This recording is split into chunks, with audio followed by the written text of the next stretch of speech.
Sonic Free Riders! The Sonic Riders series has always kind of put a rift in the Sonic franchise, I've noticed. Some people like it and others people hate it. I'm kind of in the middle where I hate the first one, but the second two aren't that bad, or at least not as bad as everyone else seems to make them out to be. The second one had a lot of issues, don't get me wrong, but it was by no means as awful as the first. Now with the release of Sonic Free Riders, yet again we're met with a bit of a difference of opinion. A lot of people really seem to hate this game, and you know what, I've heard the complaints, and I don't fully understand most of them. Most of the issues I've heard about the game have to do with the fact that apparently it doesn't control very well, and I beg to differ. Sonic Free Riders was released as a Kinect-only game because its control system takes advantage of what the Kinect is capable of. That is, you lean left in real life to turn left, and you lean right to turn right as if you're actually on the board. You stomp kick the ground in order to move forward quickly, and you can perform various hand motions to perform attacks. Now, it sounds like a good idea, and it is, but a lot of people argue that it was badly implemented, and I don't agree at all. I think it works just fine. But before we go into that, I want to talk about everything else in the game. The graphics and sound are fine. Graphics are pretty decent for what the 360 can do, and the sound was just fine. The new voice actors do their job, and the music's good. I actually like the intro theme, even though for some people, a lot of people bitch about it all the time. I don't even understand why. I think it's catchy. The main game story is a little bit, well, it's a racing game. I don't even know why anyone would bitch about the story. The story's basically just an excuse to get everyone racing, and it's actually about a tournament, and it doesn't take itself seriously. There's actually some comedy here, as opposed to the melodramatic stories we've been getting in the last two. I appreciate that.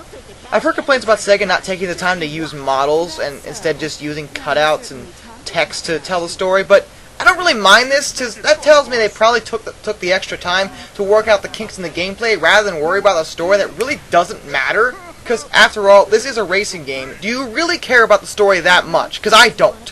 Fact is, Sega readily admitted this was a launch title, so obviously there was pressure in terms of time. They couldn't exactly delay it, or else they'd miss their launch window. So obviously, they had to cut corners. Cutting corners in the story, in a racing game, I really don't mind.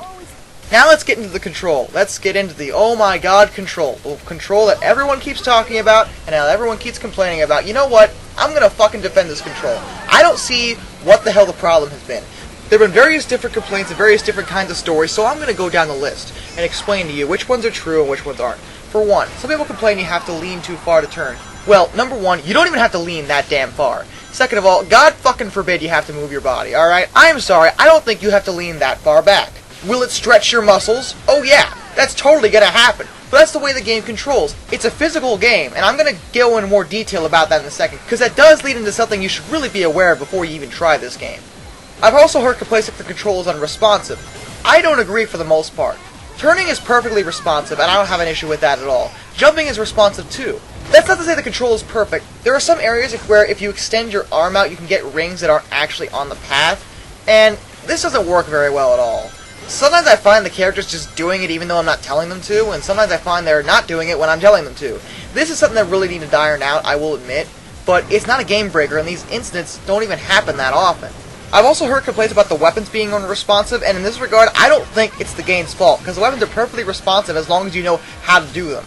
But that's actually kind of an issue. The game doesn't offer that much explanation as to how to control. They give you the bare basics and nothing more. There is a tutorial section, but you wouldn't be aware of that unless you went looking for it. The game doesn't tell you about it and doesn't offer it before the main story. Honestly, in the previous Riders game, the main story kind of served as a tutorial for the rest of the game. That way you could play multiplayer effectively, because this is a racing game. But here they didn't do that. I don't understand why this is. It's not like I'm just playing this game for the story. If I have a racing game, chances are I want to race against my friends.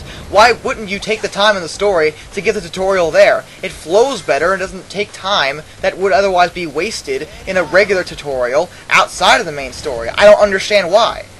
This problem of not explaining is especially prevalent whenever you get to play as Vector in the main story. He's the only character in the game that rides a scooter, and you know what? I wish they would have fucking explained to me how to control the scooter, because jumping on the scooter is really, really strange. It doesn't always register, and I think there's a specific way to do it, but God help you if you're trying to get the game to tell you how to fucking do that, because it doesn't. Turning is easy, and the controls are responsive. It's just a matter of figuring out exactly what the game wants you to do, because the game doesn't bother to explain it to you whenever you run into it in the main story. You have to go to the tutorial to figure it out. Why? Why couldn't you just tell me then and there? What the hell is the problem with that? I don't understand. Another complaint I have is that the menus fucking suck. This is the worst menu system in the entire Kinect library right now that I've played. I swear to you. Alright, here's what they did. What they did is that they made the menu work like a circle. And on each circle axis there are multiple orbs. Each orb is a different kind of selection, whether it be a game mode or a character, whatever menu you happen to be on. Now, here's the thing. In order to move the circle around, you swipe your hand across one of the orbs to move to the next one. Not only is this tedious as hell, but there's also the possibility of when you bring your hand back up, you could also knock the orb back the other direction and go back to the previous orb. This is really frustrating, and it takes a while to get used to.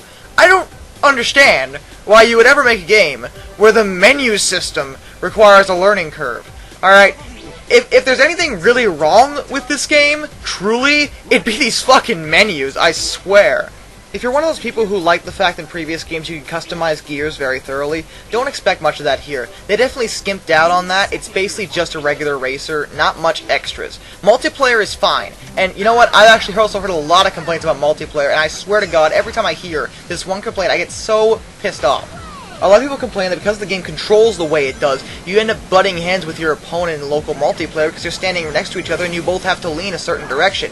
You know what? I tested out local multiplayer, and you know what? That didn't happen. Not once. Not once did I run into my opponent. Why? Because we were standing far enough apart. Kinect is more than capable of accommodating 2 players in this setting. Stand farther away from each other. This isn't hard, okay?